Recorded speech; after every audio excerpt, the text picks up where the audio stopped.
Deixa eu começar com uma frase meio absurda.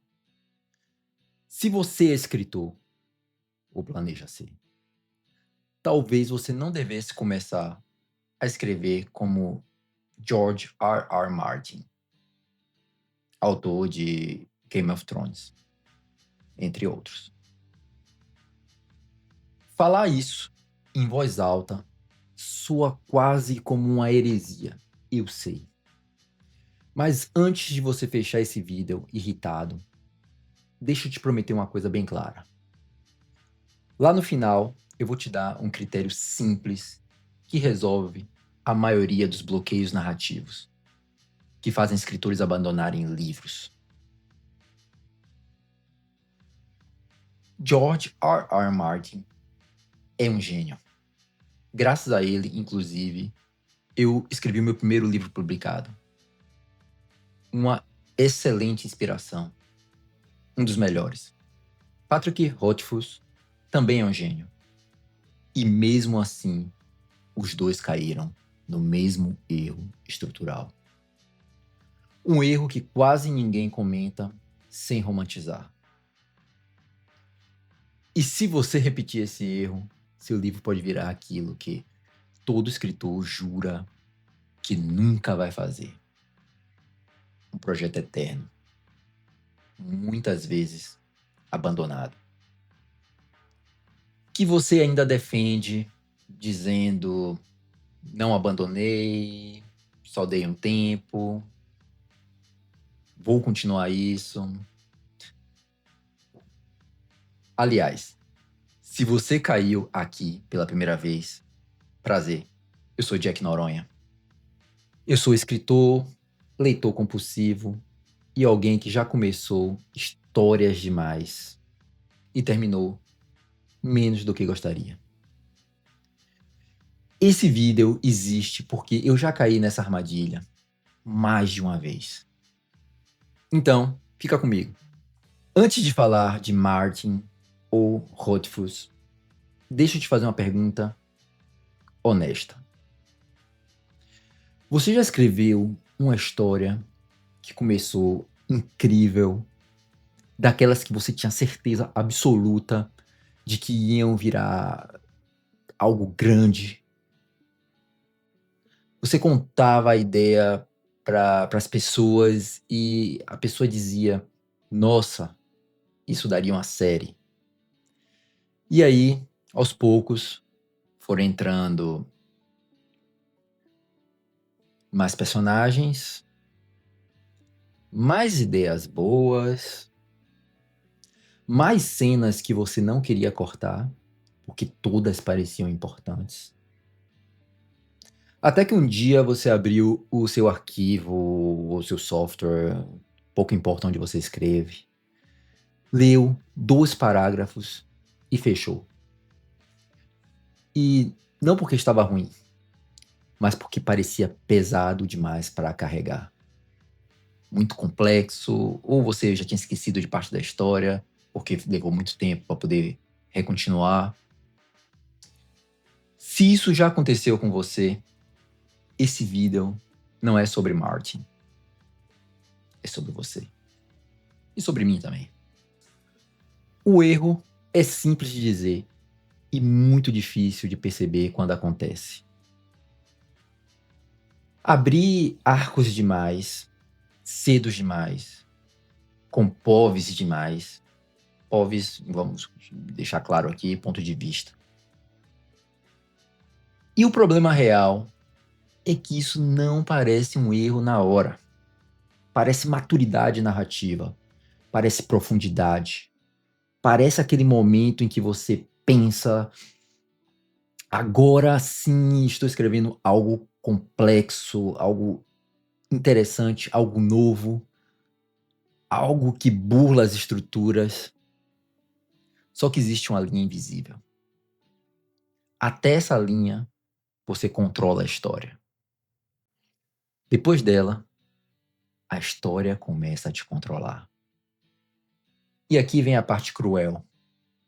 Quanto mais inteligente você é, como leitor e escritor, mais rápido você cruza essa linha.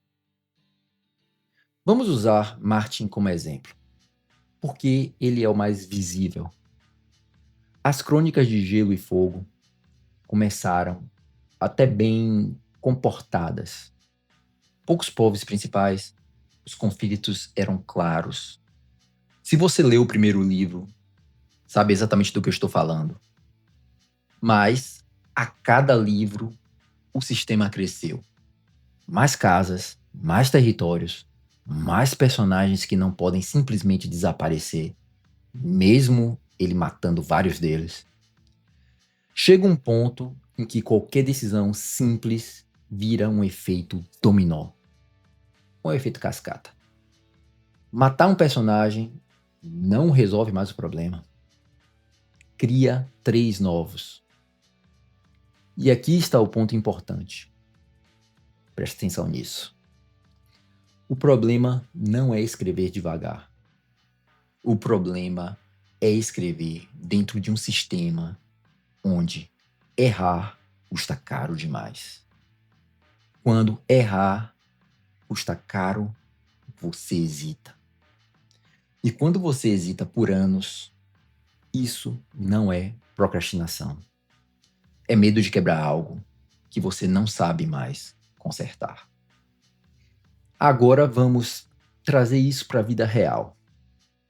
Se isso acontece com um autor multimilionário, que tem editor, equipe, leitores fiéis, isso inclusive é uma faca de 2 gumes. Imagina para quem escreve sozinho, à noite, cansado, muitas vezes depois do trabalho. Você não tem equipe, não tem um prazo flexível, só tem energia limitada. E quando a história exige mais energia do que você tem, ela morre. Hot Fuzz mostra um outro tipo de armadilha. O Nome do Vento não prometeu só uma história. Ele prometeu uma lenda. Quanto mais mistério você cria, mais perfeito o final precisa ser. E aqui vai uma verdade desconfortável. Quanto maior a expectativa, menor a chance de qualquer final satisfazer. Isso não paralisa por mera preguiça. Paralisa por responsabilidade. Você não escreve mais pensando, isso funciona. Você escreve pensando, isso vai decepcionar? E esse pensamento é venenoso. Agora, para não parecer que isso é só crítica, vamos olhar para quem lida melhor com histórias grandes. Joe Abercrombie fecha arcos, mesmo quando a história continua. Você sente conclusão. Brandon Sanderson planeja promessa e pagamento. Inclusive, essa é uma das melhores técnicas, no meu ponto de vista, para iniciantes. Ele não abre portas por impulso. Ele abre sabendo quando vai fechar. O ponto não é escrever pequeno. O ponto é não prometer mais do que você consegue pagar. Agora vem a parte prática.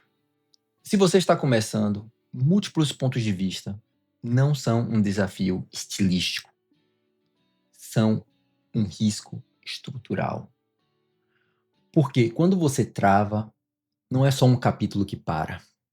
O projeto inteiro congela.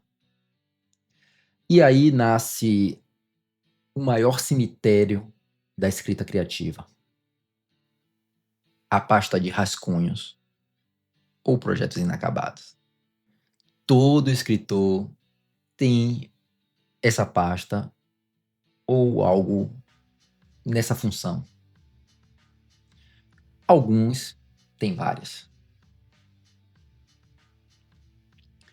Agora, Lembra do critério simples que eu prometi lá no começo? É esse. Antes de abrir um novo arco ou um novo ponto de vista, pergunte a si mesmo: se eu fechar essa história agora, ela ainda funciona? Se a resposta for não, você está abrindo coisa demais, cedo demais. Pense em fechar arcos. Termine algo pequeno. Fecha um arco. Depois você expande. Universos não nascem épicos. Eles crescem a partir de histórias concluídas. Então, não seja George R. R. Martin. Admire-o. Leia. Aprenda. Mas escreva como alguém que quer terminar histórias. Nem perfeitas, nem geniais, mas concluídas.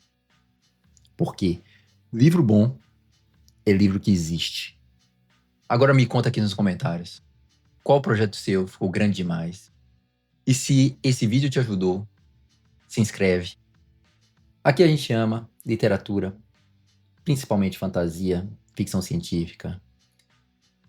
Eu diria um pouco de suspense também. Mas ama ainda mais livros que chegam até o fim.